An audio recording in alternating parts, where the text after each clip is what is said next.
আজকে আবার টিসি রাখছে কই মানে এই বলতে ঢাকনার উপর টিসি রাখছে। করলা দিয়ে ইলিশ মাছ, এখানে মাথা আছে, পেটি আছে। আমার মেন টার্গেট হচ্ছে করলার দিকে। আমি 2টা করলা নিব, যদি আমার সবগুলো করলা নিতে ইচ্ছে হচ্ছে কিন্তু না। আর একটা হচ্ছে আচ্ছা, একটাই খাবো না, একটাই খাবো না। এর হচ্ছে কি ডাটার মধ্যে আলু আছে। মাছ কোনটা নিব মনে হচ্ছে মাথাটা নেই, কিন্তু মাথাটা আমার খেতে খাওয়ার মতোই নাই।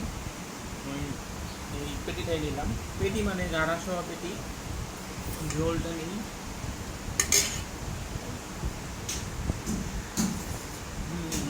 ঠিক আছে ভাব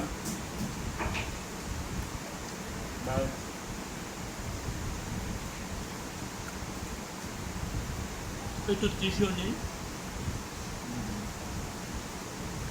লাউগুলো এই আলুগুলো ছোটো ছোটো।